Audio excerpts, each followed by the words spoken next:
You can also use the chat not to ask a question, to make a comment. We say Q&A, but we don't really, it doesn't have to be a question, because one of the best things about coming on webinars like this is actually learning from one another. So putting your own experience in the chat, putting questions in the chat, it is very helpful if you do that while the speakers are speaking, because I can then sort of see where things are going and how much interest there is. But you don't have to. You can simply put your hand up when we get to slots for questions, and I'll ask you to put your mic on and you can ask your question. So with that, unless Maura tells me I need to say something else. Maura, do I need to say anything else? No, I think everything's good and we're ready to rock and roll. Okay, so in which case, Mark, would you like to kick us off, please? Sure, yeah, let's just check you can see this. You can? Sorry. Yep, that's great. That's on full screen. Brilliant, good. Well, thank you very much indeed, Penelope, for that. Hi, everybody. I know some of you in the room, but I'll let you just introduce what I'm going to talk about and myself in a second. So I'm going to canter through this fairly quickly. What I'd like to do is to set out some interesting information. Well, I hope it's interesting, and then allow you essentially to come back on questions if you want to probe on any of the details. But I really want to set the scene for you. Defining stewardship and placemaking. Define about the need for a new approach to it, some principles, talk about some options, criteria for options appraisal, and then pick up on key things such as good governance, finance and funding, and then concluding around a stewardship hubs approach we're just trialing. So, and for those of you that don't know me, my name is Mark Patchett. I've set up an organization called Community Stewardship Solutions. I've been around for about 35 years doing this work, and I'm running now about 25 projects across the country. Our biggest one is at Ebbsfleet Garden City, where we set up Ebbsfleet Garden City Trust, but they go right across. We've got about 12 community garden projects we're working on, and a whole number of others ranging from, say, top end 15,000 down to the smallest one we've done is over at Luton. Some of you might know it's Caddington Woods in Central Beds at 350 units. But we've really worked on these particular issues around stewardship for the last, say, 35 years or so. So I want to set the scene by defining stewardship and placemaking. And first of all, stewardship, as far as I'm concerned, but I think this really matches some of the national planning policy, is around ensuring that community assets are properly looked after in perpetuity for the benefit of the community. But to my mind, that is not the end in itself. It has been for the last 20 years or so, but really where we're moving to now is this whole piece about essentially around the placemaking piece, where what we're really trying to do is to create a great place that people are proud of living and enjoy living, and stewardship is the means to the end and therefore not the end in itself.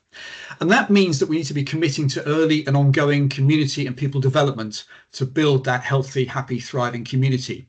And therefore quality stewardship, for me, in that small box on the left-hand side, empowers the community, responds to local needs, creates opportunities, and particularly, and this is really very important at the moment, adding value through social, economic, and environmental or ecological benefits as part of that solution. And we can unpick that a bit more as we go through this.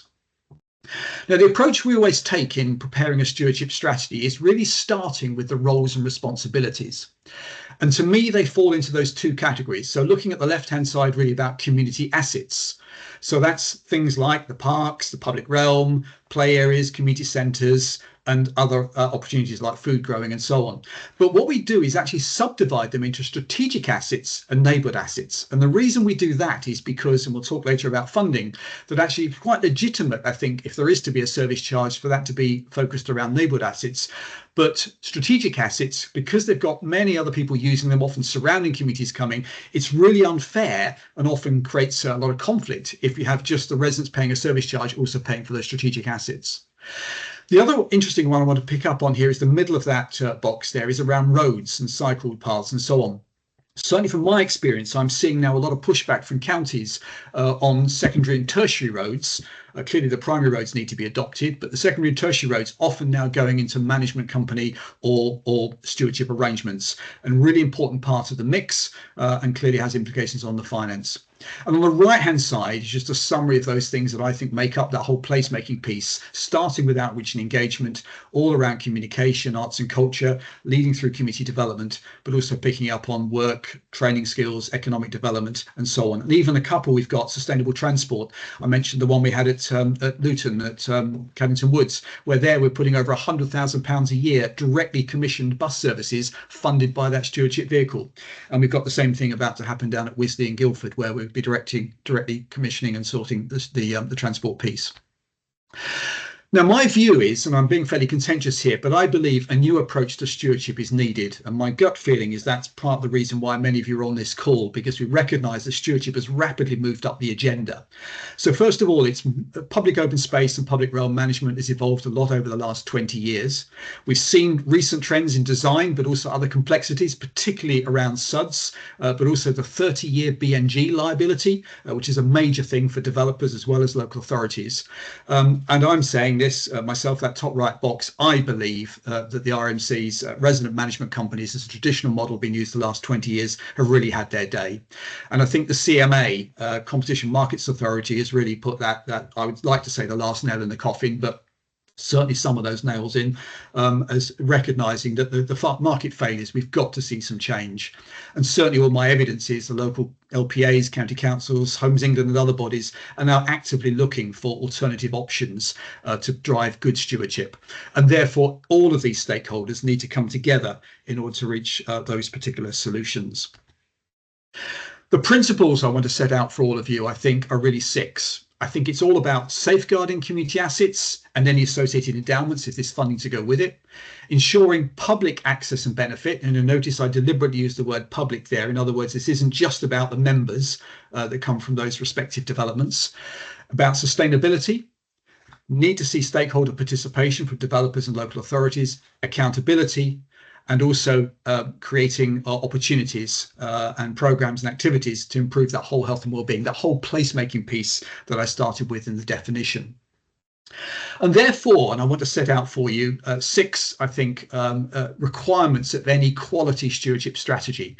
I'm trailing this thing about accountability and transparency a lot. That's why that's at the top there. And the reason I'm saying that is because, to my mind, that is why the RMC model is failing and failing badly. We do not have, and most of the time do not have, accountability and transparency. Residents can't get clarity around what they're really paying for, how money's being really spent, and trying to get that openness and accountability is often very difficult. And even to change managing agent, often very difficult for resident groups and others. So that's the first starting point here about a key requirement.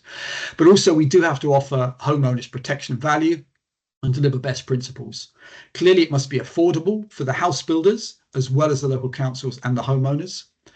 But also, and you'll be well aware of this, I think, from the developer side of things, that house builders have to have a guaranteed clean and safe exit from developments, if, of course, that's what they want. I've got a couple actually in Oxford at the moment with Christchurch owning the land. And one of those, I think my Cherwell colleagues here will know that one, that's Water Eaton, where actually the university will retain a long-term ownership there and participation. But often, and most of the major house builders do want exit strategy. And certainly in that case, Bellways, for example, is the lead developer there, will want an exit. And so that's a key part of it, and removing risks for the house builders. The LPAs also need to ensure a long-term solution, and that's obviously determined through usually planning conditions as part of this setting out and making sure this is going to work for everybody. But also, with the increased focus on delivery of affordable and social housing, we must make sure we've got affordable and best value arrangements in stewardship for everybody, so this works for everybody no matter what the tenure. So I believe there are essentially 3 main categories of stewardship option in terms of the arrangements here. Those are that top green box. Either we transfer responsibilities, or we establish a bespoke new local organisation, or we outsource it. I won't go into all of these in details. We can come back on them if you want to. But the traditional transfer of responsibilities on the left-hand side has been to county, borough, district council, or parish councils. And that was the old way of doing things. It was adoption, full adoption by local authorities. The more recent way in which it's all been happening is through establishing a bespoke new local organisation, usually a management company, either by shares or sometimes by guarantee. My preferred models are always that local stewardship trust. That's my particular specialism, usually a charitable trust, but sometimes a CBS, Community Benefit Society. But also we've seen some models around the outsourcing, and you'll know probably one of the best known is the Land Trust, a national organisation based in Warrington that have taken on responsibilities, or others like Greenbelt, or sometimes often local stewardship body. Oh, and I'm going to come back to that bottom one on the right hand side at the moment. Is a new one we've been developing around stewardship hubs, but I'll come back to that later. But in practice, it's nearly always a combination of two or more of the above. The question is, where is the emphasis and where do the responsibilities sit? Now, I do want to focus just on this slide, though, because I think this is the criteria that whenever we're looking at a stewardship strategy, these are the criteria that we need to make sure are considered. And depending on the balance of where you sit across these 6 items, depends on the focus there. So clearly it has to be in perpetuity solution. It can't just fall apart after the developers have gone and finished. It needs to be democratic with all local control upon completion. But democracy, of course, can be defined in different ways. Is it about resident control or is it about stakeholders? My preferred route is always multi-stakeholder engagement and participation and control. There must be sufficient resources, financial resources from startup through development to long-term viability, but also that any costs or service charge needs to be affordable and equitable. There has to be flexibility because many of these schemes, particularly the big ones, we've got to one we're doing at Harlow Garden Town at 30, it's 30-year scheme, 10,000 units. So you have to be flexible over the years because we can't predict everything. But also that last one, item 6, it has to be credible to all stakeholders. The marketing teams of the developers want to make sure that residents are going to accept this and buy into it. The LPAs need to find it acceptable and can give the planning approvals, but must also work for the developers as part of that approach. You've got about 5 minutes left. Thank you very much indeed. So that's fine. So having set out, therefore, those roles and responsibilities and those options, we then just touch on governance. And those are one of the key requirements. And I have to say, I think from the RMC model, it's really not financial failure. It's nearly always governance failure that occurs. So, and governance, I won't go into details here, but it's really about the process of decision making and ensure there's that accountability and transparency that I referred to earlier on, and that the organisation remains viable and able to adapt to changing circumstances. And I won't unpick this diagram in detail, but you see good governance there sitting in the middle of that with those 3 components: service delivery and implementation, because that's what the residents particularly want to see, making sure the grass is cut, the play areas are looked after, etc., and the community buildings managed. But we need to see good participation from the community with a voice, and people have a say in it and participating in those decisions. And then that bottom one, crucial, I mentioned there, that around accountability and decision making, which comes through that community activation and transparency and accountability, those words occurring yet again. And the other piece on this one, of course, is funding. We must make sure these are affordable and can be funded through. So essentially the costs fall into 4 main headings: the management and maintenance of that public open space, maintenance and management of those community facilities, particularly buildings, sports pitches and so on, those operating costs for the community development that I spoke about earlier, and core costs of that infrastructure, maintaining that organisation directly to deliver all of this. And where does that money come from? Well, usually, and certainly all the models we're working on, initial S106 startup funding, that's either explicit or implied through the control through the developers in the early stages. Nearly always these days we're seeing a resident and often commercial properties paying a stewardship charge. There can be user charges for the sports pitches, community buildings, events, etc. Income from any commercial assets, if there are, and those to drive the revenues, and I can unpick that a little bit more if people want to talk a bit more about that later on. We're doing that particularly at Ebbsfleet, where we've got long-term stewardship commercial assets to drive the stewardship piece. If you can get it, contribution per parish precept. I've never achieved yet council tax contribution, but we're working on that one. And of course, other sources which we can unpick as we go through this. So my final slide then, I just wanted to share this, and this is a deliberate plug. I just wanted to put this out, is that in the light of all I've been saying about not just only what good quality stewardship is, but the failures in the current marketplace, is some of us have been coming together to develop a concept called stewardship hubs, which we're really keen to roll out further. And if anyone wants to hear more about it, very happy to have a one-on-one with you later on, separate for this call.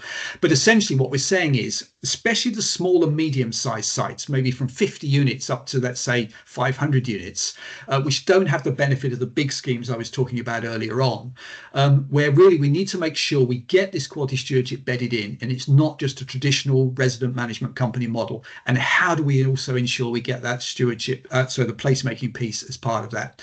And our view is we need to take the best practice of those big schemes and basically work it on what we call it a stewardship hub, where basically there's multiple sites of small and medium-sized sites, but actually working with the same principles. And therefore, this is this third-party solution with multi-stakeholder board. There's obviously a lot more to it than that, and through the chair I won't take any more time now. This can take obviously just half an hour just to talk about that, but I did want to put a reference in it because I think this is where things are moving, and we need to look at longer term solutions in the context of the current failures of what's going on. But hopefully this is an example around some of the future best practice we will want to see. So thank you, Chair. That's my piece over it. Thank you.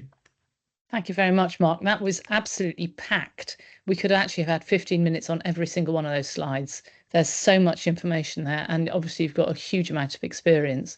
Not a great deal of questions coming through in the chat, but I wonder if you could just, for people who haven't been involved with setting up a stewardship scheme and the whole business about the management company, the residence management company, or people who don't live in a situation where they have experienced it, I wonder if you could just take a few minutes to unpack what the normal is and what the issues are with that normal and what you would like to change about it. One of the things I'm interested in, what's the norm now in terms of the service charge that's levied that people have to pay, which is of course on top of their normal taxes.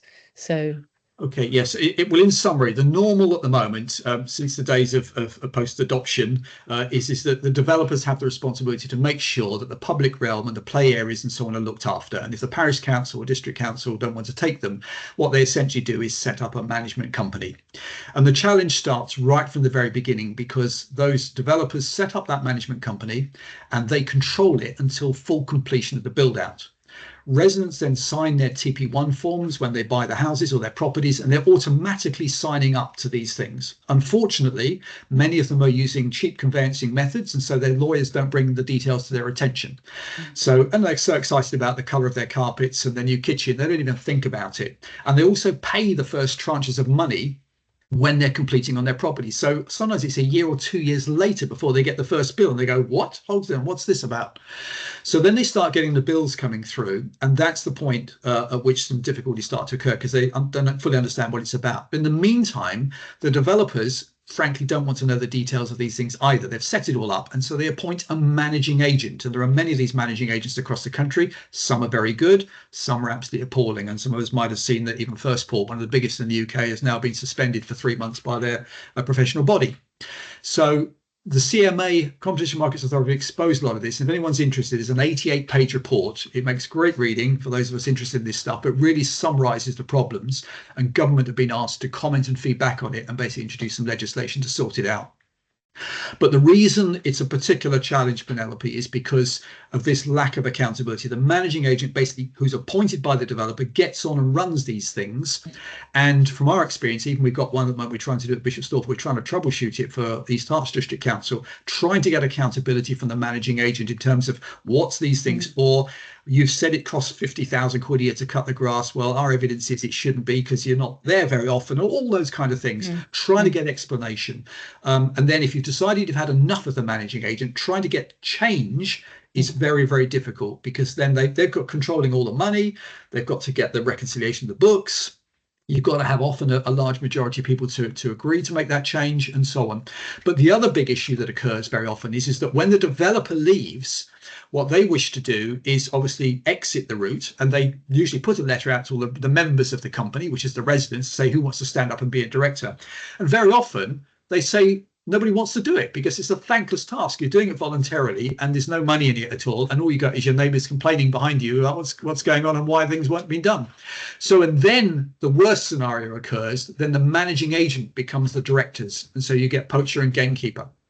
So because the developer still has to have that exit, and that's when you've really got your problem starting, and that's really what needs to change. So there's a lot more to it than that, Penelope, but basically that's the summary of the problem. Now, there are some good examples of management companies. I don't want to name all of them. I'm talking particularly about resident management companies in a particular way in which they're set up. But it is the norm for most house builders these days, and it's time for pushback, and that's starting to occur. Well, it's interesting hearing you run through all those problems. I live in a block of flats and have done for 20 years. It's a small block. But we long since ditched our managing agent for exactly the reasons that you said. But then it just falls on a few of us, as is always the case, to do the stuff. And we've currently got an abandoned car parked in the car park, and we're trying to, So yeah, Yes. all Yes. that you said rings true. So as planners and designers, we need to perhaps be thinking very much more carefully about the costs of management and maintenance, rather than whether it looks right as a finished state. Is there something? I'm hogging the questions because I'm not seeing any hands going up, and I'm not seeing anything in the chat.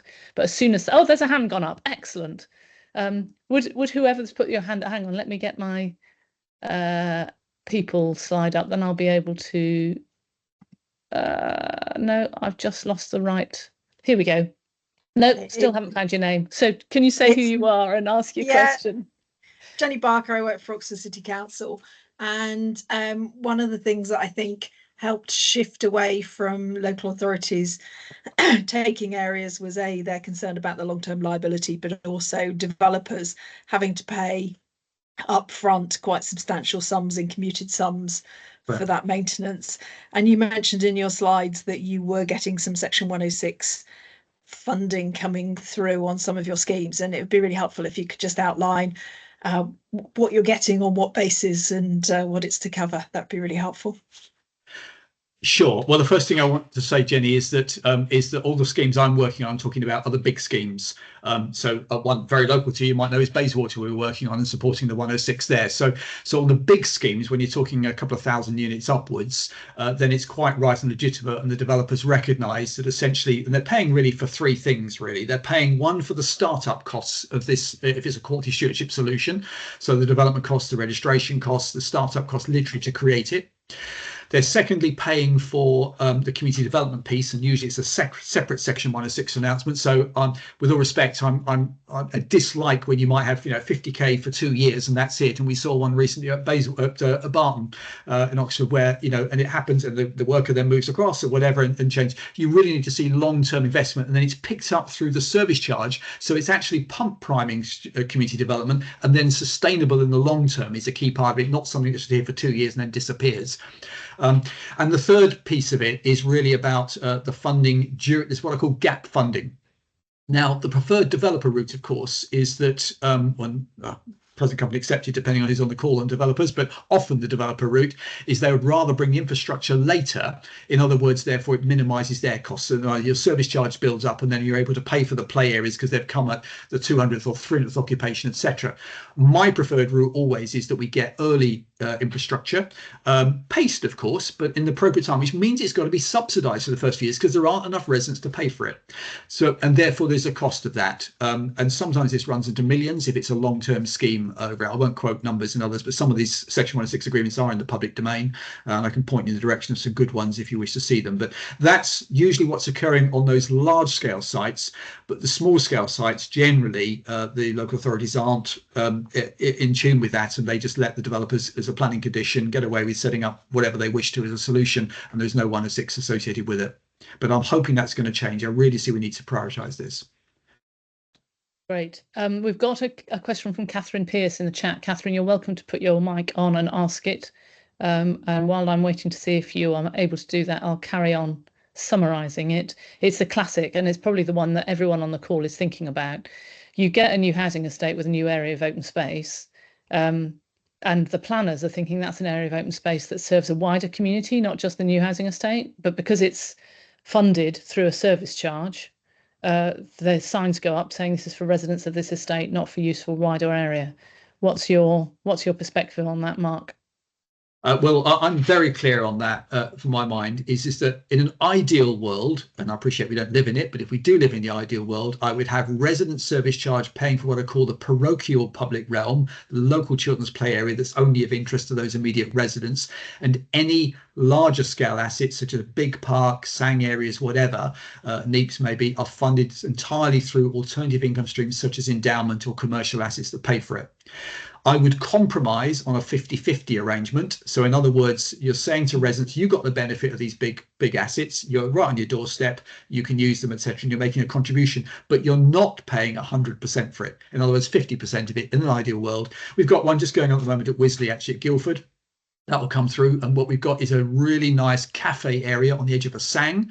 And the idea is that revenue from that'll be gifted to the stewardship vehicle, and the revenue from that cafe will then use to cross-subsidise the operation of that sang area. And it's particularly important as well, even with the affordable. Some of us have even seen the worst-case scenario where I've seen affordable residents banned from using play areas because this is private. You might remember there was a classic case in London just recently, and there was vandalism occurred, and they blamed it on the private resident as the affordable resident tenant children, and they said, and it's just absolutely outrageous. So we have to have a system that's going to work, and I believe that endowments is the key to this, and we see contributions coming from other income sources, so you just do not want to be 100% dependent upon service charge. So when we're negotiating a planning application, we need to make it absolutely clear to the developer in their heads they can't push all those costs onto the local people. We need them to be giving a lump sum in Section 106 if they can't get some community asset to bring in an income. And that's back to Jenny's point earlier, the old days about commuted sums. So that was the thing. In the old days, you do it. And if that's what's required, if they don't want to give a commercial asset, I've got one we're doing at the moment in Ebbsfleet. We're discussing the shops. There's 5 retail shops. They should come across the stewardship vehicle to deliver a revenue stream. But if they don't, go the old days, commuted sums, bank it. We've got one at the moment, Bishop Stortford, where there's 1.6 million in the bank. It's now delivering £50,000 a year. That's part of the arrangement for these bigger sites. You can do it. Charlotte, you've got your hand up. What's your question or your comment? Yes, I'm just wondering how long-term is long-term, and what sort of timescale should we be considering stewardship packages in? Is there a sort of common establishment of 5 years, 10 years, what? Well, there's 2 things there. So first of all, the solution has to be in perpetuity. In other words, we go back to the original Garden City days of Letchworth. That's 125 years old. Everything I'm modelling out, we must make sure that post-completion, this is viable and sustainable in perpetuity. In an Ebbsfleet City, Garden City model I'm looking at, I'm saying 100 years' time, I want to make sure those parks, those play areas, everything is here, just as it is in Letchworth, 125 years old. We've got to make sure you go back to these places and can see that what was set out there is still there. Adapt, of course, to modern circumstances. But the straight answer, Charlotte, I think probably to your question is, in the time frame here, this is really about the build out period. So if it's a 5-year build out, we've got to make sure this is set up during that 5 years, and then come year 6 and 7 and 8, it's on its way and away it goes. But the big schemes, the 2,000 unit schemes, they could easily be 15-year schemes. I think at Bayswater, I can't recall, I think we're looking 12 to 15 years. But the other key feature now, of course, with the 30-year BNG liability, that sits with the landowner. So we've got to make sure that actually this can be delivered, because otherwise this is another thing that can be foisted onto inexperienced residents that take on this 30-year liability, don't understand, and some of the residents kicking off because they just want to cut the grass nice and short, and others saying, no, we've got to keep it long because we've got to achieve the BNG liability, which otherwise could be fined if the local authorities chose to impose that further down the line. So it is about in perpetuity, but we must work to the developer timetable. And I don't know if there's any developers on the call here, but that's a crucial part of this. It's got to work in hand with them. But my take on it is certainly the big players are very keen on actually seeing a shift now in emphasis, because they also recognise that the RMCs are no longer working in the way that they should do, and they have to be accountable to their residents. They've got to tell residents what it's going to cost to buy and what the service charges are at the point of sale.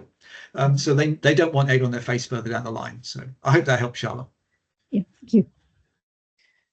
Good. So there are no further questions in the chat. I could keep asking you questions for a long time, but I think what we'll do is move on to James, have James's presentation, take questions for James, and we'll see at the end if there's a longer time for us to pick up any of these things before we all disappear. So James, are you ready to get going with your presentation? I'm ready, yes. I'll jump straight in. Excellent. I'll just check I can share my screen. So while James is doing that, James is from Milton Keynes Parks Trust. So going straight into this business about making sure you've got the longevity.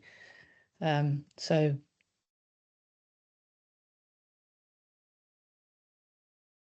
we wait with bated breath to check that the screen share works. It's always a nerve-wracking moment on these calls.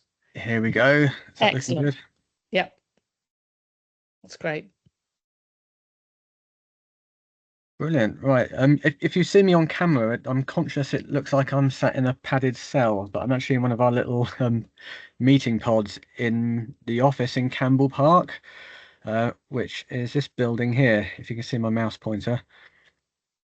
So lovely setting, far end of the city centre, and then the park, a wonderful walk through to go shopping at lunchtime from time to time.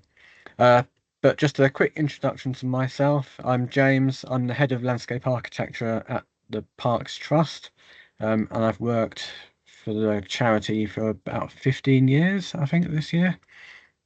The charity has one mission really, and that's to provide beautiful parks, lakes, woods and landscapes that will be loved by the people of Milton Keynes forever. So nice and pithy, quick statement that covers the mission of the charity. And one of the parks that we look after is pictured here. That's Tattenhoe Valley Park. Conscious that with this audience, a lot of people will know how Milton Keynes was set up, but I thought it'd be worth just quickly. Oh, that's not gone well. Never mind. Don't worry. You'll get it back. It was a good thing to try. I liked what it was beginning to show. There we go. I've got it back. So yeah, the city before Milton Keynes arrived. This is the Ordnance Survey from 1880, and it wasn't a blank slate. The Development Corporation, they had a landscape that already had quite a large town, Wolverton, a Victorian railway town. We had Bletchley down here, Newport Pagnell up here, and then Stony Stratford over here. So already quite an established part of Buckinghamshire. And on my map here, anything that's got the green highlight is now a area of public park that's owned by the Parks Trust. And you can see that the river valleys, this is the River Great Ouse running across the north of the city. Now a lot of that is parkland. So if I quickly move that across, you can see that's the city as it is now. So rural river valleys that couldn't be developed were transferred into parkland. And there's a lot of it. I think Milton Keynes has the highest proportion of green space of any town or city in the country. The Parks Trust alone look after 25% of the new city area, which is a huge amount of space, and the City Council look after another 10% or so. So not short of green space at all. The charity was set up in 1992, so we've been going a bit over 30 years now. And it sprung really from the Milton Keynes Development Corporation, and until last year we still had staff that worked for the corporation before being transferred to the trust. So people that had started in the late 70s were still with us. But the charity itself was set up in 1992. Not an easy thing really. There was a lot of backlash against it at the time. People in this some people in the city council were not keen, to the point where it ended up under judicial review. I think the result of that was that there was a bit of quid pro quo, and the city council were left with some of the strategic green space, only a small amount, but otherwise the city council looks after the highway verges, things like Section 38 adoptions in the estates, small local parks with children's play areas, that sort of thing. And the charity looks after the strategic open space, so those river valleys that we looked at, and the woodlands and lakes. The trust has a 999-year lease on the land, so the city council are the freeholders, and we're the leaseholders for that huge period of time. And that means that we can't sell the land unless the city council also agree.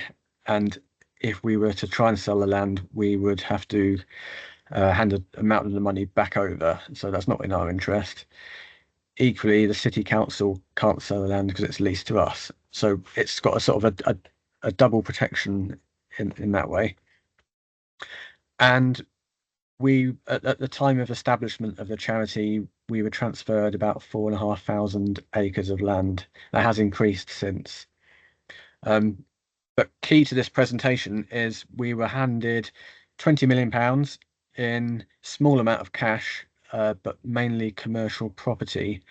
And those properties were across the city in the form of things like estate pubs, local centres. So what would now be things like a Tesco local, those sort of things. And the key thing is that's 20 million, but that's got to last us for the 999 years. We don't ever receive any more public money from taxation. We are investigating grant funding a little bit more now, but we haven't taken a penny in taxpayers' money. And the charity is governed by a board of trustees as per any charity. So we have a small number who are nominated by the local authority, and the rest are appointed by the senior team and the chief executive. So we try to pick people who are going to be of use to the charity. So it will be people with experience in the people like solicitors, people with experience in the commercial property sector, so they can help us with our commercial endowment. So these are the main aims of the charity. Essentially, it's to provide parks in the city. I won't read it out. Equally of importance, though, are our secondary objective, which are to do the education side, provide facilities for people to get out in their spaces, social, volunteering opportunities, all those sort of good things that come with managing parks. And anything that's green belongs to the Parks Trust. So if I zoom in here, this is Campbell Park. This is probably the park that most people will know about from the city. And the photo to the side there is taken in this image here. It's probably about there in the picture. So we've got quite an extensive wildflower meadow in that park, and then it's grazed by sheep once the hay is taken off in the summer. I should think we're the only people that are grazing a city centre park. You've got John Lewis right there. But generally, if I show the whole city, you can see the river valleys running across the north here, down here, with offline balancing lakes in a lot of places. So Willen Lake here and Caldicot Lake down here. Most of the parks have quite a rural feel to them, which I think is really not what people expect at all when they come to visit parks in the city. They're expecting, it's the concrete city. You're going to get your modern concrete park, but no, that's not what you find. And the other land that we have stewardship of are the grid road corridors. So the famous V and H roads on the grid system, they have quite a generous margin of landscape either side, which tends to be planted up with quite dense tree plantations. The city fell foul of the Dutch elm disease just as it was being established 50 or so years ago. So there was a mass planting of trees at really quite high densities. And we spend quite a lot of our time now thinning those out so that they can reach maturity. You've got about another 5 minutes or so. Excellent. And I was saying earlier, there was a city here, there were towns and villages here in the city before Milton Keynes took over. So we've got listed buildings, we've got ancient woodlands, and Campbell Park itself is listed on the Register of Historic Parks and Gardens at grade 2. And the image there to the left is of St. Peter's Church in Stanton Low, which is this little one here. So there's a historic landscape full of scheduled ancient monuments. We're jam-packed with these little medieval shrunken villages, former manor sites all over. So not the modern city that people might expect. So the trust model, I read out the mission earlier, to provide beautiful parks, lakes, woods and landscapes that will be loved by the people of Milton Keynes forever. And I put forever here in bold because that's really the key part of the trust model. The 20 million that we were gifted is never spent, and it's never to be spent. That is to provide an income. That 20 million though is now worth about 180 million. So that's either capital gains from the properties, buying and selling, shrewd investment, people who are a lot more clever than I am, knowing what they're doing, and raising that endowment up to that level. Some of that has also been from taking on further land. We took on quite a large tranche of land from the HCA in 2012. And that 180 million is split between commercial property, and we have an in-house team that manages those for us. The image here is one of our office sites in Milton Keynes, but we've got them all over the country as well, in fact. And the rest of the money's in financial investments. And that gives us an operating budget of about 14 million a year. On top of that, we do a bit of farming, so we get about 700k a year from that. Sheep and cattle, and we sell some products, so we get some modest income from the sale of firewood, things like letting pony paddocks. We grow cricket bat willows to be made into cricket bats. That's quite a good earner. So the 180 million, it sounds like a huge sum of money, but equally we've got a huge liability, and it just about covers it. There are challenges with the trust model. We don't have access to a huge sum of capital for developments. We can just about pay for maintaining what we've got. But if we need a lot more money, we've got to go for things like heritage lottery bids. So the image there is of Great Linford Manor Park. We need to provide all of the staff to run the business. So accounts, HR, IT all need to be in-house. We don't have access to colleagues as we would in the local authority. So we don't have colleagues who are working in planning, social services that can help us with things. People think that there's 180 million. Why can't we spend that? You don't touch it. You don't sell the family silver. And one of the big ones for us is VAT. We can't recover VAT other than about 25% of it, so we end up paying an effective rate of around 15% on all of our operations, so a huge sum of money. And just to finish off, the city is by no means finished. On this map here, the areas in yellow are new expanding parts of the city where we're expecting to take on new parkland in the next few years. And the city's going to expand from just under 300,000 residents to more like 400 by 2050. We feel that any new landscapes in those new parks ought to be maintained to at least the same quality as the parks that people who live here already are enjoying. So we put quite a lot of pressure on the local authority to put pressure on developers for us to be the first port of call to hand over landscapes. But of course, that means that they have to come up with an endowment. And the endowment is calculated on, say in this picture here, you might have the children's play area that will need replacing once every 15, 20 years. The annual cost of mowing the lawn, the cost of resurfacing all of those footpaths, all brings up an annualized figure.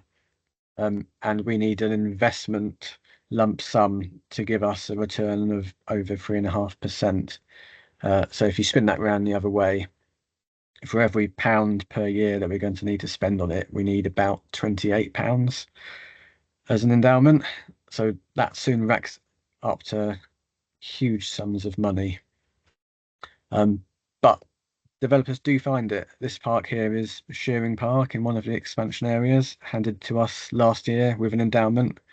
So people are still moving into these houses, but they're able to enjoy that now, knowing that they're not going to have to contribute a penny to it, and it will be there for another 970 years maintained. So that's the end of my presentation. I'll hand it back to you, Penelope. Excellent. And we couldn't have a presentation on parks in Milton Keynes without the cows, could we? Excellent. Do you want to say anything about the cows as you put them on your last slide? I will actually, yeah. People always joke about the concrete cows for the concrete city, and it's not fair, really. And when people say that, I say, well, we've got 7 cows, I think. That's 6 in that picture. And they belong to the Parks Trust.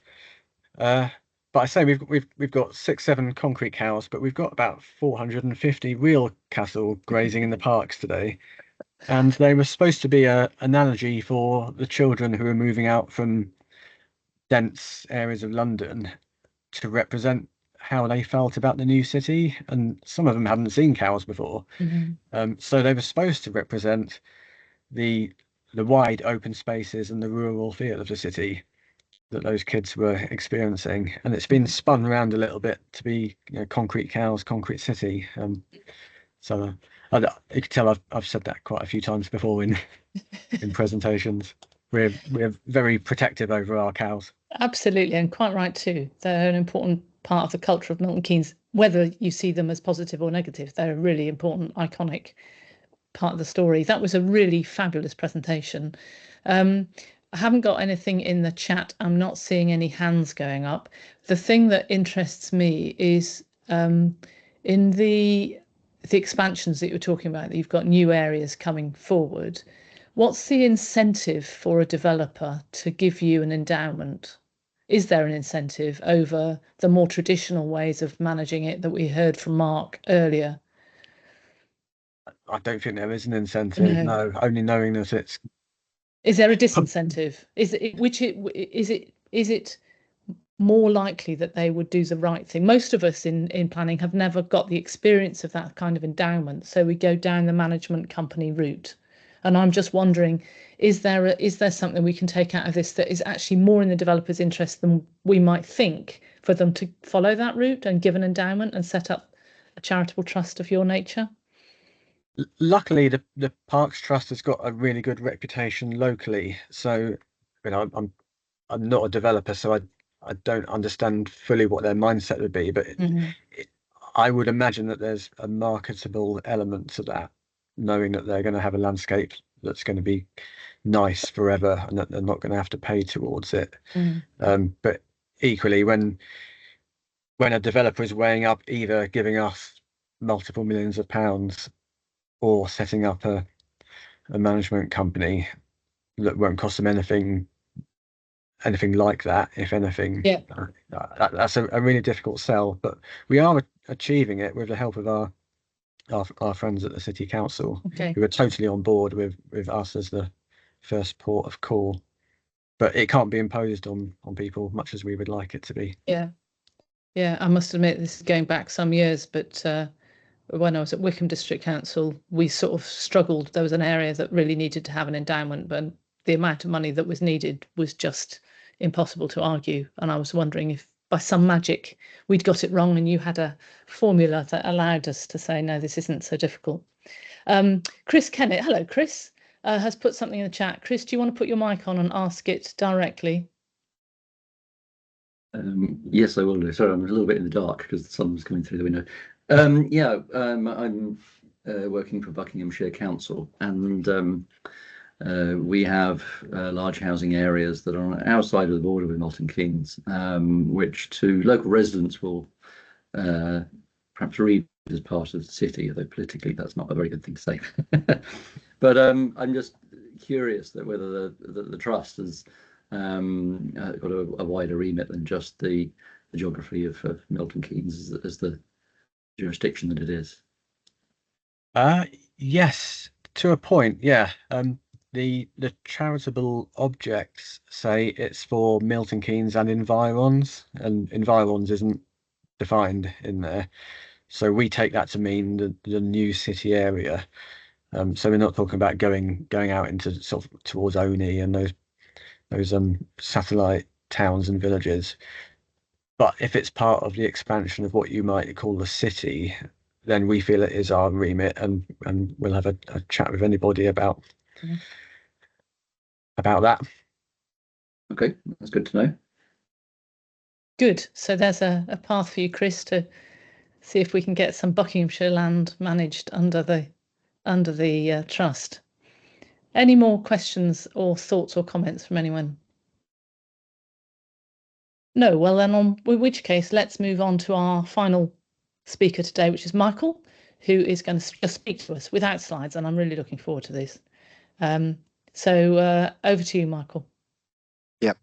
Afternoon, everyone. And I'll probably touch on the question about endowments at the end, because I think there are potentially some benefits and also models where it can help. But what I'm going to do is kind of take it from the landowner's perspective, both having been from the consultant side. So the team that I sit in within Savills, we work with landowners to kind of help them embed social value as part of their stewardship strategy.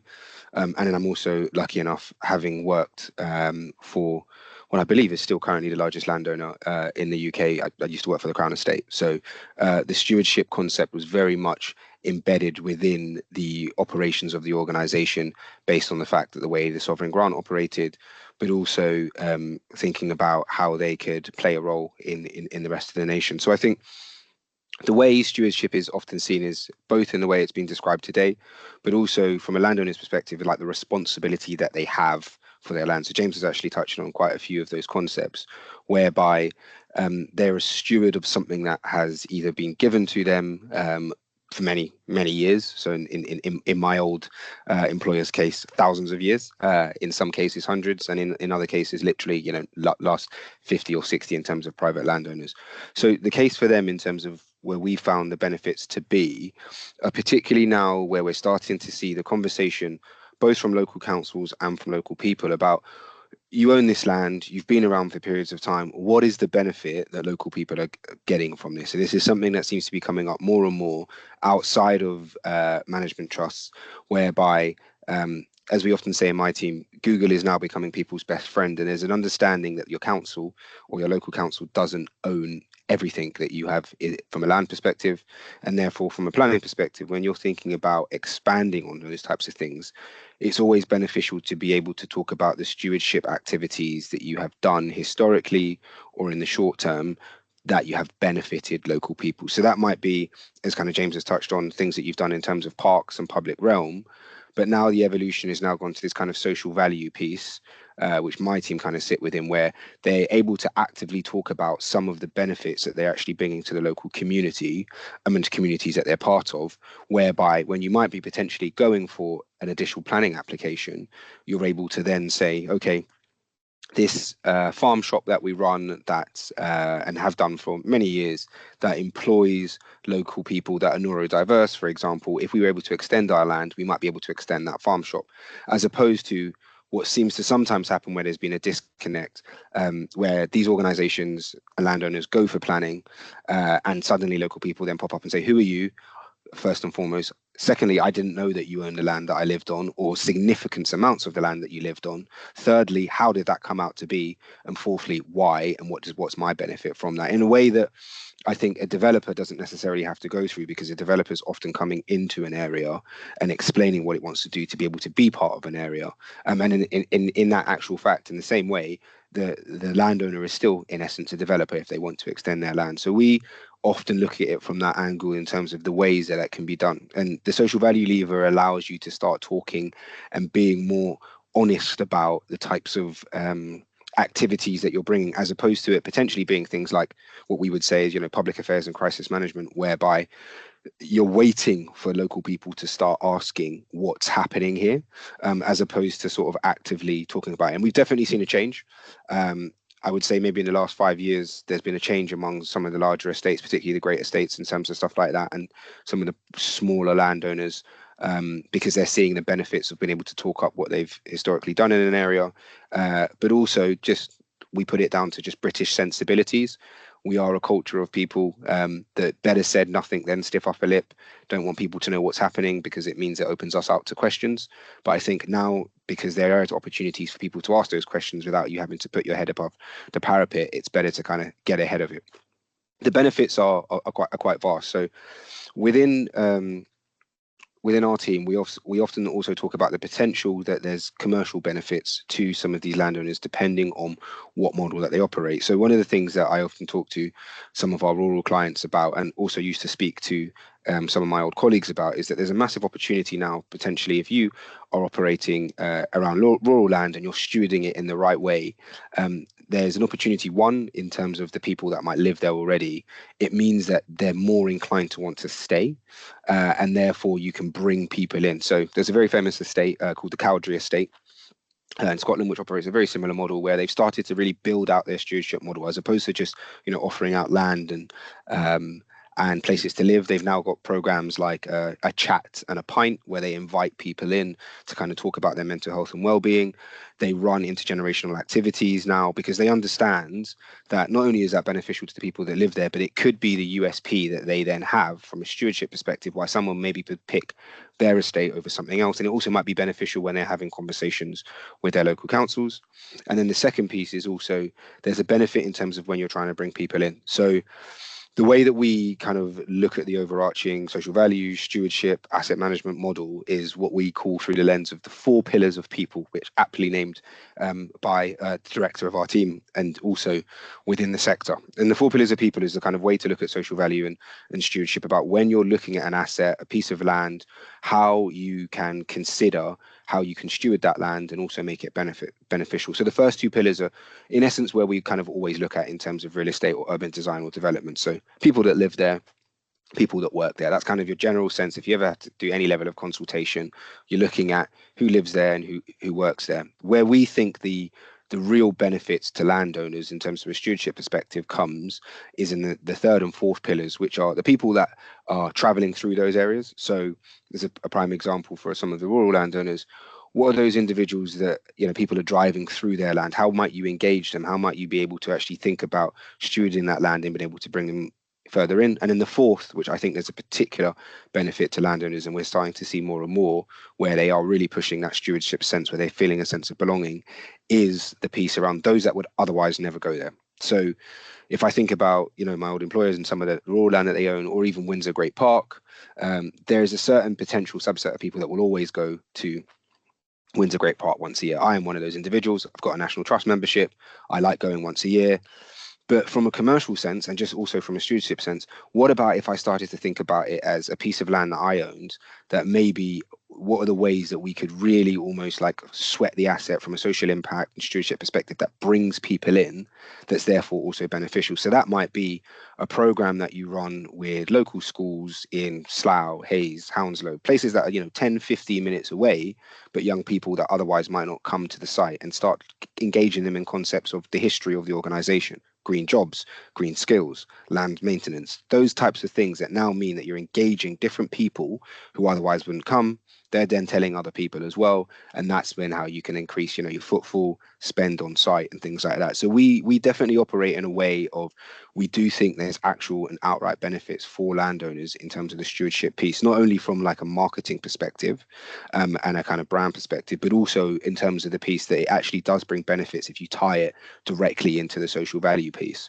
And I think the final benefit in the longer term is, and I think when you're looking at stewardship and thinking about some of the concepts that James touched on. This is for the long term, and this is for legacies. Like concepts like endowments, this is not a piece where you're seeing it as something that we're going into a community, we're going to build, and then we're going to leave, and then we're going to go into another community and build and leave. You, for long periods of time, and potentially for hundreds of years, will have the same community continuously checking in on what you are doing. Whereas I think if you were to think about your normal real estate developer, it might be they go into an area, they build a block of flats or somewhere, or a residential or PBSA or something else, and they go somewhere else. An estate, a landowner is there and also is therefore embedded in it. So we often kind of talk to those landowners and say, you know, do you want your blue plaque or do you want your statue? Because the level of stewardship that you're thinking about means that you are associated. You do need to think about what are the impacts that you're having. And therefore, it means that you can be embedded in an area where, if done in the right way, you actually will find that local people will support you where you're going forward for your planning applications. So we've had cases where the messaging has been correct and people understand actually if they do this, or they're allowed to expand their land, or build a new set of homes or whatever else, we can see the benefits that are going to come as part of that, because they are good stewards to the land and to local people as well. So that's in essence the kind of the main levers that we are operating on, and we're starting to see more of a movement towards that in terms of where that perspective comes from, leaning it a bit more to where for developers and the benefits for them. I think there's different models whereby it can be beneficial, but being really kind of blunt, there's definitely a benefit from a planning perspective, because the way that we operate is that we like to get them to see real estate larger than what they're actually building within that perspective. And what I mean by that is you'll often find people will go forward and say, oh, we're building homes. The homes are the benefit. And the homes, of course, are the benefit, and people do have the opportunity to live and whatever else. But for many of some of our council colleagues on the call, they will understand that they also have other key benefits and key policies that are important to them: adult social care, children's health, mental health and well-being, which could also be alleviated as part of that overarching development if you have that stewardship mentality that you're in this together. So as an example, for some of the Oxford colleagues on the call, there is a large organisation that operates as an endowment fund that owns significant amounts of land in Oxford and has to think in a stewarding way whereby their endowment might own land, but what are the types of things that they can do on that land to benefit people that therefore might benefit them when they go forward for planning. And that's where the social value lever then comes in. So we will often have landowners who will come to us and say, can you look at what the local needs are for local people as part of what we're trying to achieve? And then we will therefore do on the ground research and whatever else, but also align that to potential local policies, so local plans, if they do have a social value strategy, and then think about how that can be embedded for the long term in the same way that the council would have to think about the same thing. And then whatever kind of stewardship strategy therefore comes from that, it's almost like in a united benefit. And that's where it does benefit the developer from that perspective, because it means that when they are thinking about moving forward with other things, that level of innovation means that they might not necessarily always have to spend a lot of money. So I can think of cases where previously councils thought, just give us a section 106 and SIL, but it's actually really not solving the issue that they're focused on. And in some cases, we've had it where they might say a lesser amount for that, but if you're actually focusing on something that we actually need, then that might be different in terms of your development. So very recently, I can think of a very, very long-term religious landowner, to give some clues, where they were looking at doing some development in an area and realized that the local kind of theatre was closing down. And we worked with them to say, look, you are part of building out this area, and you should be thinking about what's the actual need here, as opposed to just thinking about chucking over some SIL funding. And we've looked at kind of like an amphitheatre, an outside amphitheatre model for them on their rural land that now brings local people in and also replaces what the local council might have had to spend significant amounts of money on, but also kind of gives that sense of partnership in it together, and understanding therefore that the benefit comes from it. So it's a lot of the things that kind of Mark talked about and James talked about, but now it's this almost for the landowners, this evolution of this sense of ownership and what they feel like they need to give back to a potential area. And I think the final piece to just say where it's now sort of moving towards, definitely in terms of new procurement coming through on social value as of yesterday. There is now a wider piece in terms of when people are tendering for landowners, that there's an expectancy that you are aligning to their values as well. So if I think about my old employer, they are operating in the way that if you are looking to work with them, tender for them, work on their land, work in partnership with them, they expect you to have the same stewardship framework as an organization to be able to work with them or participate in their land as well. And that means that there's therefore a benefit to think about what is your long-term impact? How have you engaged with local people? How has this been co-designed and co-produced in a way that's actually going to be beneficial to them, and not something that you've just gone in? So I think that's vitally important for anyone who's potentially on the call that is not just a developer, but is also someone maybe further down the supply chain, or is someone who could be a consultant and working on a project. We're seeing it more and more that the landowners, and if you take London for an example, the number of people, the number of organizations that own London, I could count on one finger, you'd be surprised to know. Therefore, if you're tendering out to those organizations and they're all operating from a stewardship mindset, it is beneficial to be thinking in exactly the same way of like, how can I work with these landowners to ensure that there's a long-term benefit and I'm supporting them in terms of their long-term social value goals as well. So that's kind of where we're seeing the lay of the market, and a lot of the things that Mark and James have spoken about, I think you're going to start seeing more and more of. We're already starting to get clients who are very cognitive of the fact of where their land may have come from, and the history of that. And when those conversations therefore come up, be that in terms of your endowment. So, you know, I'm talking about organizations who have hundreds of millions to billions in their endowment, universities and such else. Like, how has that been earned and owned? And what does the kind of conversation around that look like if it's been stewarded in the right way and potentially those funds have been earned in what could be perceived to be the wrong way? What are the activities that you're going to do to be able to pay that back to local people? And then I think the second piece around that is also, what's the long-term goal that you have as a landowner and a potential developer on that land for that particular area? So to bring it full circle and back to your question, on the endowment piece, we find that for developers, particularly that are thinking about maybe sort of like a regeneration model, that model benefits them in a more beneficial way because they can see it grow over a long period of time. So even when I started my career, there's a concept called the donor advised fund, which is in essence an endowment fund that you can set up as part of a real estate firm or a long-term landowner, that allows that to be managed by what is in essence a community foundation for that area, and then that monies can then be given out to the area over long periods of time. They're in different counties. There's 2 in London, but that model we have found is beneficial in the longer term, because it means once you've moved out of the area and development is finished or activities are finished, there's still something in place that's continually working. Whereas I think the management model sometimes does have its issues in terms of the politics of it and who's actually ends up managing it as well. Thinking about my old charities days, trusteeships, as James will probably tell you, can sometimes take a long time to set up. You need a charity board, you need conversations, you need the right people.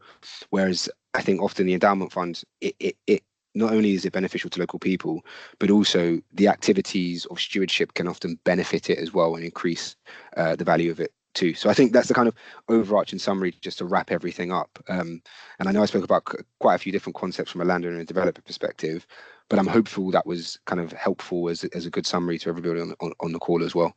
And if there's any questions, obviously I'm here to answer them. Brilliant, really, really informative. And I hadn't ever imagined that landowners would begin to see the light and see how delivering social benefits can actually help them then do a longer term project. I'd only ever seen stewardship coming at the back end of a project, not at the front end of the project. So that's really inspiring stuff. Despite that, there aren't many comments in the chat and I don't have many hands up. So I'm wondering if there, very often in these situations, the other speakers find you've got questions for one another. So I'm wondering if Mark, you've got any questions of Michael in particular, and the way that whether anything that Michael has said affects the way that you are thinking that you need to develop that. What did you call it? This something or other hub. Stewardship hubs. Stewardship hubs, and any of the other endowment sides of things. Yes, well, thank you, no, Michael. That was helpful. I think it's interesting because one of the projects we're working on actually is at East Hemel, which is, Yeah. is land owned by Crown Estate, and there they are thinking stewardship right from the very beginning. So I think the question I wanted to pick up on is, and perhaps for those on the call as well might benefit from, how in practice can one try to get this stuff bedded in from the beginning?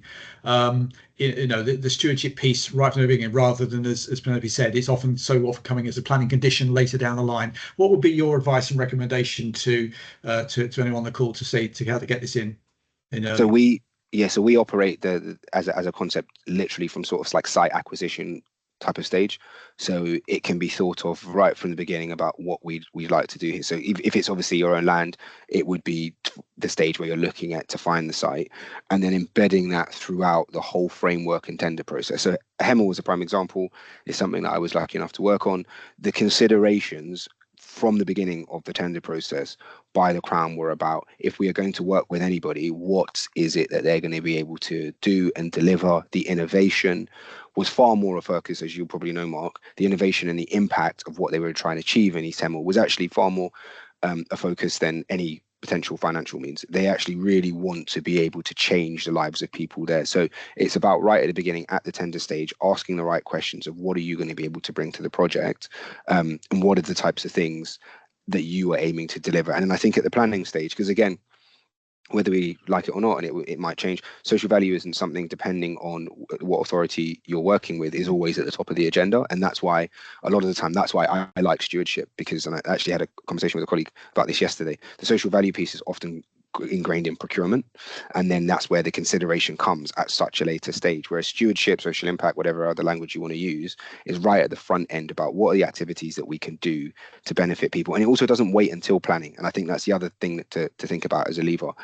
The activity should be starting before you're thinking about a planning application, because then you can think about what the golden thread is to what you're trying to achieve. So if you take Hemel as an example, the things and the activities that they might already be doing in a local area, therefore the argument or the ambition for Hemel can therefore be tied to that. These are the things that we're doing as an organization, as a steward. What we're trying to do with Hemel is actually extrapolate and augment this, and local people can really see, wow, look what they've already done with not much. What else can be done if we let this happen as well? And Michael, I think that really linked back to something that James was saying earlier on. I really value, James, when your first slide talked about the other surrounding communities, and I think this might be relevant to those on the call. That certainly the mantra we use always is about it's about getting community cohesion, both within the new development but also between the existing and the new, because nearly always these new developments, especially if it's a small scale site, but even the large scale sites, often have communities next door to them. So I wonder, James, just coming to your side, how you're obviously just about the landscape management particularly, but obviously there's much more to that, how those spaces are used, for whom and by whom. How much of your thinking is predicated on those existing communities that are surrounding the communities, or indeed when you've got a new development coming forward? Because I think that might be relevant to those on the call thinking about the relationship between new developments and the existing communities that are surrounding them. Yeah, it's an interesting one, because until fairly recently, we hadn't had a huge amount of involvement with local communities, because, like I was saying in my presentation, a lot of the parks were developed from these rural river valleys and floodplains, where they are what they are, essentially. They're sort of agricultural landscapes that have been there for a long time. And a lot of the Parks Trust's original focus was on two things. First, trying to become financially sustainable, because that 20 million was nowhere near enough to do that at that point, and also to try and establish a new city where people were wanting to see green, and it didn't really matter where that green was coming from, if that's trees, grass. The city was a building site at that point, even in the early 90s when the trust was established. So the first decade or two was really about trying to get the business set up and safe, and getting the city established. But we've realized more that we need to engage with local people when we're looking at the sites and deciding whether they're still relevant to people. So a lot of our parks are not accessible particularly, that some of them were designed in the late 70s, years and years before the DDA, followed by the Equalities Act. So we've done a lot more engagement with people about how they want to use their parks, what they feel is missing, and what changes that we can make if we can fund it. And I mentioned earlier that we need to try and fund from external funding pots if we can find them, because the endowment doesn't cover it especially well. Yeah, and James, I think this is a crucial thing. People on the call might know that, I mean, for example, Newcastle has now created all its parks and moved out of the city council authority and put into a new parks trust. I was briefed on a piece of work just going on in Bristol now. The main park in their city centre is now is looking at not only regenerating the park, but how do they make it sustainable, because they can't afford to keep these things, especially with local authority finances, on those sort of revenue streams. So I think this model is appropriate in thinking about going forward. So Penelope, through you, I just wondered, I'd be interested to know from the 40-odd people on the call that are interested, is there anything that anyone's, is one key thing that they're thinking, how do I take some of this stuff forward? How do I improve stewardship in my authority or my planning applications? If there's anyone got anything they want to ask about or put into the chat box to say, I'm really interested to know what the one thing is that they really need to help and get moving, would be helpful. Excellent. And Andrea has put her hand up immediately. So Andrea, pop your mic on and ask away. Yeah. Hi. So it's in relation to government reorganisation and devolution, and with all of those changes, and we're looking at schemes which go through that period and beyond, sort of into the 2030s, 2040s. How do we ensure good governance through those changes as we move forwards? That is a corker of a question, actually. Well, I can pick up from my side, whether James and Michael want to respond. There's two things. First of all, going forward, that the hubs model we described earlier on is one of those tools that we're thinking this could be at county level, but could also be at unitary authority level. So in other words, it's solution at local level that's accountable, that allows it to pick up on those respective developments. But I think the particular thing, Andrea, that we've been exploring, I think, is that with unitaries coming, they're going to enhance the third tier authorities and the role of those third tier authorities. And I think in the parish or town councils, many of them are going to step up to this already. So we already know the likes of Camborne, for example, but up in Oxford, which has already been set up originally as that. We've just completed a piece of work next door on Northstowe. Some of you might know, 10,000 units there. Well, already built into the agreements with Homes England was a 5-year option for the town council, brand new town council, to potentially step in and pick up on some of that stewardship piece. So that Homes England are managing the risk by still having Manco arrangements, but they potentially could be swept up into it. We have another piece of work at the moment in Chelmsford, where you might know there's a 10,000 unit garden community there, and the new community governance, it's a community council, it's called, a new parish council, has the ability to raise precept, is also wanting to position itself to be a key player going forward. And then there are others. You might have heard of Cranbrook down in Devon, where basically there it was going badly wrong, the Manco arrangements they had, and with agreement between the developer and the local authorities and the parish, they've basically now swept all of those Mancos up and put them all into the parish. So I think my gut feeling is, Andrew, the straight answer is, I think we're going to see under unitary arrangements those town and parish councils that want to step up and do something new will actually scale and pick up some of these responsibilities and be part of it, whether directly through precept or taking control of the Manco arrangements and managing them accordingly. That's a really interesting idea, and actually it's quite surprising that it's taken us so long to get to that idea. That don't worry about the district council not adopting the public open space. It can be dealt with by the parish so long as it's properly funded. I can't remember why, but yesterday I was looking at the amount of land in England that is covered by parishes. 90% or something is parish, but it only covers about 30% of the population, because most big urban areas aren't parished. I don't know if any of our speakers has got a view on what you would then do in those areas, because there will be large developments in those unparished parts of the world. Don't want to hog this if others going to come in, but it's interesting at Ebbsfleet, for example, we had Dartford side, which was parished, and the Gravesham side, which wasn't. And what happened was at Dartford, they actually took the area out of the parish. So now the whole of Ebbsfleet Garden City is not parished, but My personal view is that I think if unitary authorities were to come, I think there's a new opportunity here to actually to potentially reparish and do it. Yeah. Some of you might know in areas you can up to it takes to have what's called a community governance review. It takes 250 voters to trigger a community governance review, and those options could. So I think we're going to see some areas where actually they could, especially in unitary status scenarios, I think reconsider that. So I think we could see some more coming back again. Michael, James, do you have anything to say? Yeah, so I think that Mark's pretty much covered it. I think there's definitely something in terms of continuously checking in to Andrew's point about what the need is in those local areas as well. I think if you take in the post-pandemic world, the needs and necessity changed over sort of a 4-year period of, you know, COVID-19, energy crisis, cost of living crisis. So on your governance piece, when you do have those like 2030 and 2040 type projects, that's why something like what Mark's talking about in terms of those stewardship hubs, you will need to make sure that you're continuously aligning, because potentially one of the things that he's talking about, there will be a more flexibility for decision making, but also policy change. We might not necessarily have, you know, the 5-year local plan that's always in and then it resets again. When it goes down to those unitary levels, it might be actually the need has changed very rapidly because something has happened, and therefore that's the focus. And now we need to be focusing on that, or any partners that we have need to focus on that as well. And that will be fed by engagement with local people, because they'll be able to tell you year on year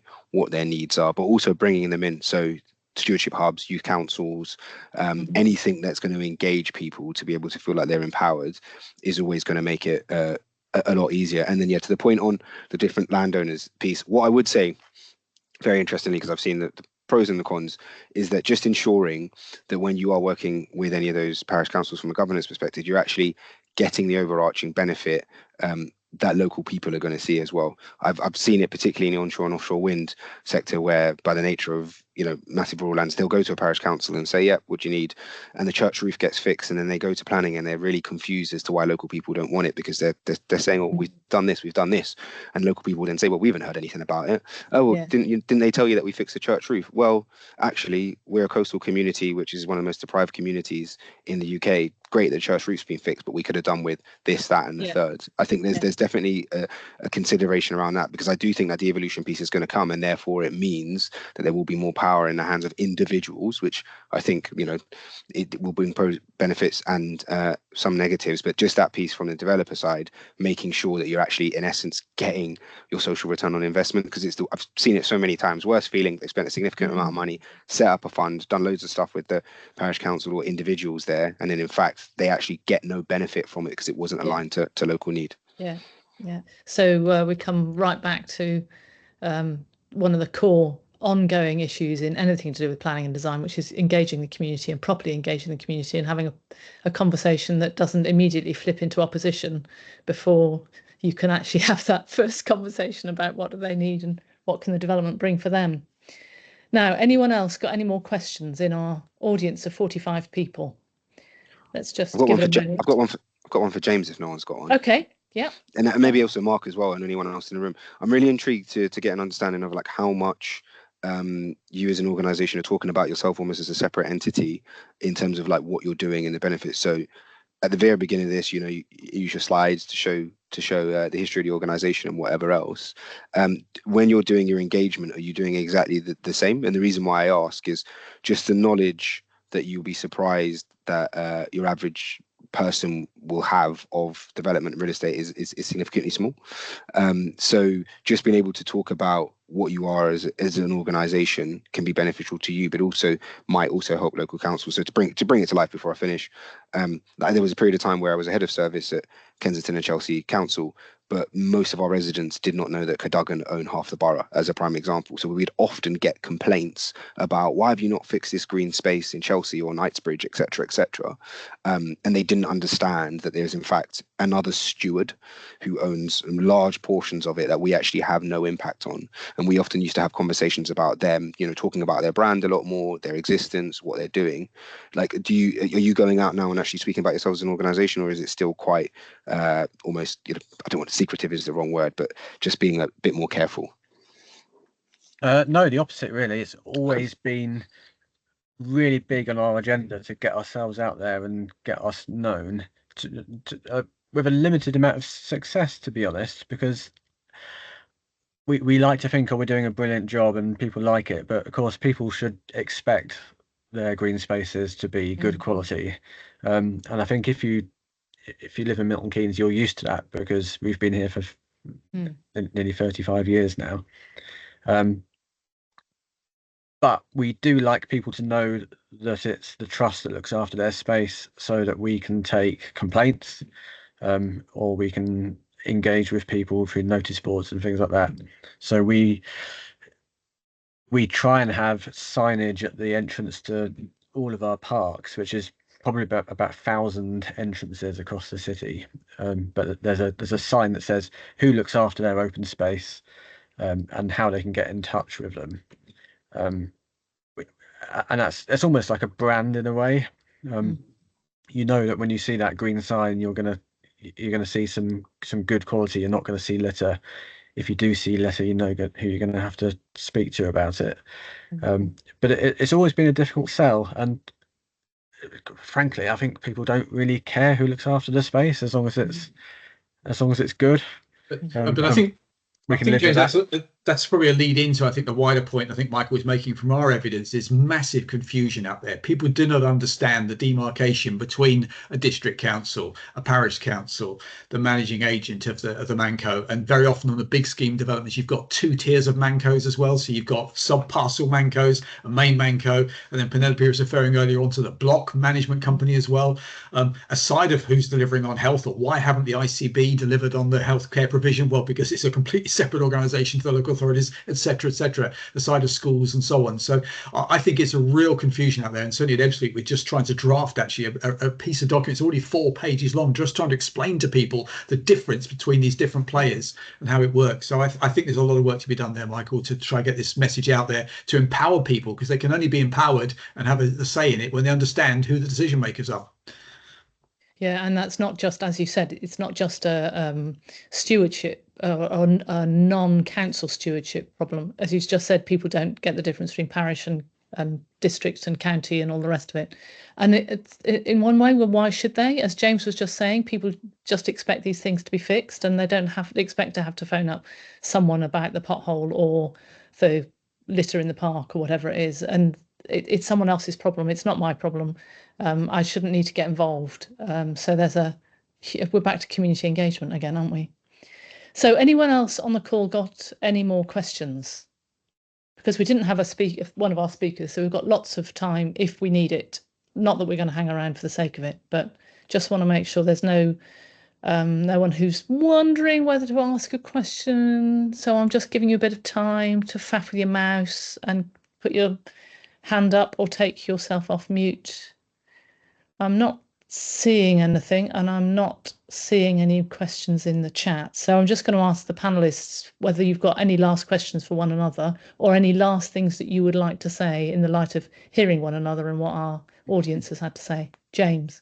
I do have to sort of a finish off about trusts, and Mark mentioned Newcastle Urban Green, who they came to speak to us years ago about how they might set up a successful trust, and I saw in the news, I think it was only last week, that they folded and the parks have had to be handed back to the local authority there. And not totally surprised, because the advice that we gave them, and I'm assuming they got this advice off other successful trusts, because we're not the first. There's the Nen Park Trust do something quite similar to us in Peterborough, slightly smaller scale, but equally experienced.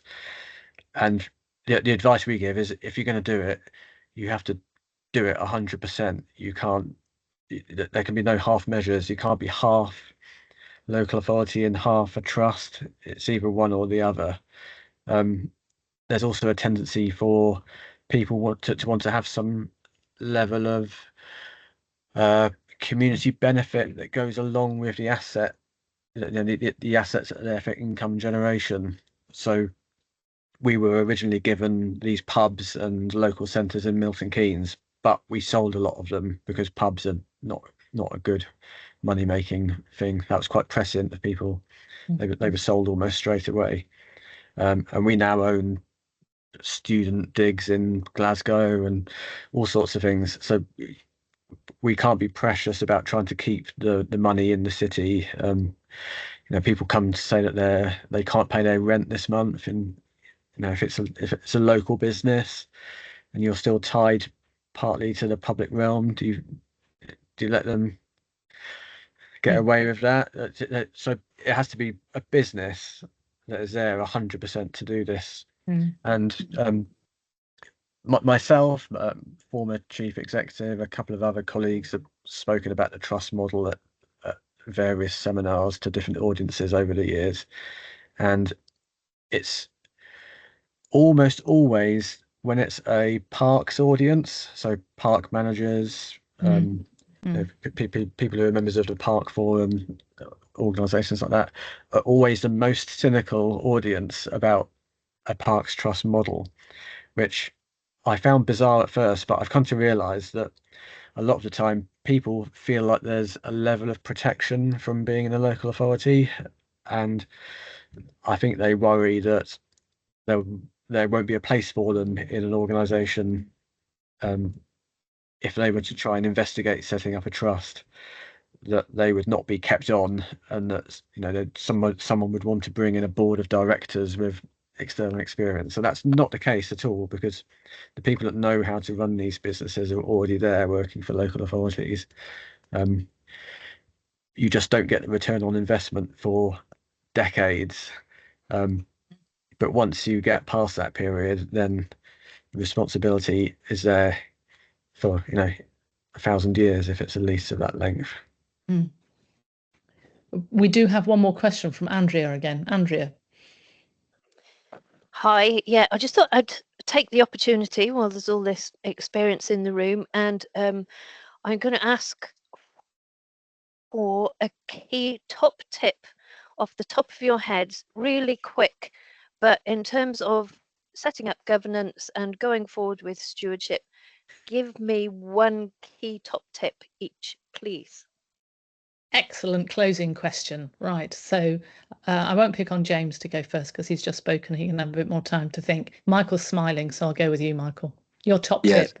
Yeah, so I think any closing comments that you have. Yeah, so any in terms of governance, just always do your best to co-design it in a way that local people are included in the decision-making process where possible. So again, that can be something as simple as a youth council that you might engage once a quarter, or it could be something that's already there.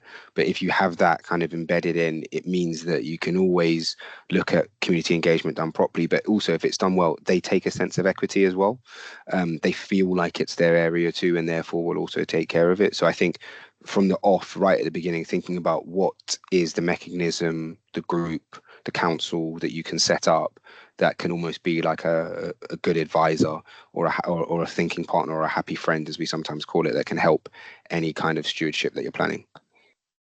That's great. Mark. Yeah, I'm going to be greedy, Andrew. I'm going to take two, actually, but building on Michael, I agreed everything with Michael said, but Michael actually used the word local community, and I absolutely agree with that. The point is, it's about everything I always set up is always what I call multi-stakeholder. So I will never set up any stewardship vehicle that's got more than 50% of resident control on it. And the reason being for that, with all respect, is that residents can be very parochial, and it's also dependent on who those residents are that get onto these boards. So by definition, having a multi-stakeholder board, whether it be the local parish council, the local elected members, the local faith group, whatever it is, or local RSPB or wildlife trust, having multiple players, stakeholders interested. So I'm interpreting Michael's comments here, which I 100% agree with, is about being the community, being the wider groups, some of whom might be resident, but others might have other interests. And the second one, Andrew, if I'm being greedy here, is to be ambitious for it. With all respect to local authority colleagues present, often I'm finding the LPA officers are just not ambitious for what they want to achieve. And it's actually about setting out your stall. The ideal situation is where you've got it in an SPD, for example, or other planning documents, whatever that's supporting ultimately into the local plan, setting out the ambition for building what Michael said, local stakeholder participation in local governance and decision-making processes, and ultimately then the stewardship stuff, and then allow the developers to work through with the local authority. What does that mean in practice? How do we achieve these principles that I was outlining in those slides that I set out? So key message there, please just be ambitious, this agenda is changing. It's going to change a lot in the next few years, and you've touched on it through unitary authorities. Let's just be ambitious about what we want to achieve, because you know what you need to achieve at local level, whereas government policy won't necessarily take that into account if we're not careful. Excellent. And lastly, James. I would just expand on the ambition. We're talking about in perpetuity here often for these stewardship models. So a lot of people will concentrate on the short-term difficulties in setting this up, but don't let them focus on that, because if it goes well and it's successful, it'll be there forever, and people will be benefiting from it forever. Excellent. Well, I think that's a really lovely note on which to end. I'd like to thank you all very much for coming. I'd like to thank our 3 speakers very much. And even though we were one short, we've managed to fill most of the time, which is good. I would like to ask you, before you leave, audience, to pop something in the chat if you would like us to have a sort of part 2 on this. As I said, we didn't have Scott Chalmers, who was going to speak to us from Urban and Civic. And there was so much information in what our speakers today had. I'm not particularly saying these speakers come back, although I think there could be a lot of merit in that. But this is sort of a new topic, I think, or not a very often voiced topic. So before you leave, if you can pop some comments in your chat about whether you'd like to hear from Scott, who was going to be talking about very much from the developer's perspective, or any other thoughts on further stewardship work, I think that'd be very helpful. And otherwise, I will wish you all a very safe journey to your dining table so that you can get some lunch. And thank you very much. Thank you. Thank you very much indeed. Thanks a lot. Thanks everyone.